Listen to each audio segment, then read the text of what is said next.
എന്നും പുതുമയുമായെത്തുന്ന love the Quran masters ക്ലബിലെ പഠിതാക്കൾ ഒരുക്കുന്ന പുതിയ സംരംഭം ഓരോ ദിവസവും ശ്രോതാക്കളുടെ കൈകളിലേക്ക് എത്തുന്നു.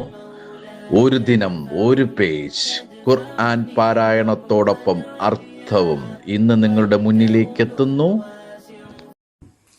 ഞങ്ങളുടെ ശബ്ദം ശ്രവിക്കുന്ന മാന്യ ശ്രോതാക്കളെ, അസ്സലാമു അലൈക്കും വറഹ്മത്തുള്ളാഹി വബറകാതുഹു. ഒരു ദിനം ഒരു പേജ് ഖുർആൻ പാരായണത്തോടൊപ്പം അർത്ഥവും എന്ന പ്രോഗ്രാമിലേക്ക് ഏവർക്കും സ്വാഗതം. ഞാൻ അസ്കർ വണ്ടൂർ. ഇത് എന്റെ മകൾ ഫാത്തിമ അൻസബ. സൂറത്ത് ആലി ഇംറാനിലെ 62 മുതൽ 70 വരെയുള്ള വചനങ്ങളാണ് ഞങ്ങൾ ഇവിടെ ഓതി കേൾപ്പിക്കുന്നത്. 58ാമത്തെ പേജിലാണ് ഇത് ഉള്ളത്. أعوذ بالله من الشيطان الرجيم بسم الله الرحمن الرحيم إن هذا لهو القصص الحق وما من إله إلا الله وإن الله لهو العزيز الحكيم. നിശ്ചയമായും ഇതുതന്നെയാണ് യഥാർത്ഥമായ കഥാവിവരണം. അള്ളാഹു അല്ലാതെ യാതൊരു ആരാധനയും ഇല്ലതാനും.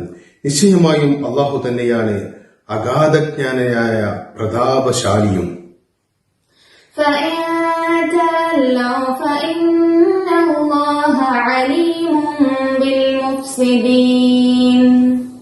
എന്നിട്ടവർ തിരിഞ്ഞുകളയുകയാണെങ്കിൽ നിശ്ചയമായും അള്ളാഹു നാശകാരികളെ പറ്റി അറിയുന്നവനാകുന്നു.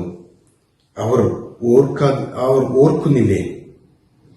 قل يا أهل الكتاب تعالوا إلى كلمة سواء بيننا وبينكم ألا نعبد إلا الله ولا نشرك به شيئا ولا يتخذ بعضنا بعضا أربابا من دون الله فإن تولوا فقولوا اشهدوا بأننا مسلمون. നബിയെ പറയുക, വേദക്കാരെ, ഞങ്ങൾക്കും നിങ്ങൾക്കുമിടയിൽ സമമായ ഒരു വാക്കിലേക്ക് അഥവാ തത്വത്തിലേക്ക് വരുവിൻ. അതായത് അല്ലാഹുവിനെയല്ലാതെ നാം ആരാധിക്കാതിരിക്കുകയും അവനോട് യാതൊന്നിനെയും പങ്കു ചേർക്കാതിരിക്കുകയും നമ്മിൽ ചിലരെ അള്ളാഹുവിന് പുറമെ റബ്ബുകളാക്കാതിരിക്കുകയും ചെയ്യുക എന്നതിലുള്ളതിലേക്ക്. എന്നിട്ടവർ തിരിഞ്ഞുകളയുന്ന പക്ഷം അവരോട് നിങ്ങൾ പറഞ്ഞുകൊള്ളുക, ഞങ്ങൾ മുസ്ലിങ്ങളാണ്, അള്ളാഹുവിന് കീഴൊതുങ്ങി ജീവിക്കുന്നവരുമാണ് എന്ന് നിങ്ങൾ സാക്ഷ്യം വഹിച്ചുകൊള്ളുക. يا أهل الكتاب لم تحاجون في إبراهيم وما أنزلت التوراة والإنجيل إلا من بعده أفلا تعقلون. വേദക്കാരെ, എന്തിനാണ് നിങ്ങൾ ഇബ്രാഹിമിന്റെ കാര്യത്തിൽ തർക്കിച്ച് ന്യായവാദം നടത്തിക്കൊണ്ടിരിക്കുന്നത്? തൗറാത്തും ഇഞ്ചീലും അദ്ദേഹത്തിന് ശേഷമല്ലാതെ ഇറക്കപ്പെട്ടിട്ടില്ലല്ലോ. എന്നിരിക്കെ അപ്പോൾ നിങ്ങൾ ചിന്തിക്കുന്നില്ലേ? ها أنتم هؤلاء حاججتم فيما لكم به علم فلم تحاجون فيما ليس لكم به علم والله يعلم وأنتم لا تعلمون. ഹേ, നിങ്ങൾ ഇതാ ഇങ്ങനെയുള്ളവരാകുന്നു. നിങ്ങൾക്ക് അറിവുള്ള കാര്യത്തിൽ നിങ്ങൾ തർക്കിച്ച് ന്യായവാദം നടത്തി. എന്നാൽ നിങ്ങൾക്ക് അറിവില്ലാത്ത കാര്യത്തിൽ എന്തിനാണ് നിങ്ങൾ ന്യായവാദം നടത്തിക്കൊണ്ടിരിക്കുന്നത്? അള്ളാഹു എല്ലാം അറിയുന്നു, നിങ്ങൾക്ക് അറിയുകയുമില്ല താനും. ما كان إبراهيم يهوديا ولا نصرانيا ولكن كان حنيفا مسلما وما كان من المشركين. ഇബ്രാഹിം ഒരു യഹൂദനായിരിക്കട്ടെ ക്രിസ്ത്യാനിയായിരിക്കട്ടെ ആയിരുന്നില്ല. എങ്കിലും അദ്ദേഹം ഒരു ശുദ്ധ മനസ്കനും മുസ്ലിമും കീഴൊതുങ്ങിയവനും ആയിരുന്നു. അദ്ദേഹം മുശ്രിക്ക് അഥവാ ബഹുദൈവ വിശ്വാസികളിൽ പെട്ടവനായിരുന്നില്ല.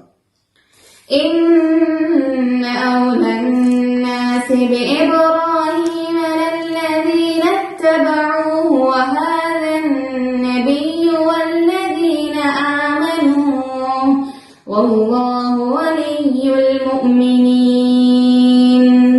നിശ്ചയമായും മനുഷ്യരിൽ വെച്ച് ഇബ്രാഹിമിനോട് കൂടുതൽ അടുപ്പമുള്ളവർ, ബന്ധമുള്ളവർ അദ്ദേഹത്തെ പിൻപറ്റിയവരും ഈ പ്രവാചകനും വിശ്വസിച്ചിട്ടുള്ളവരും തന്നെയാണ്.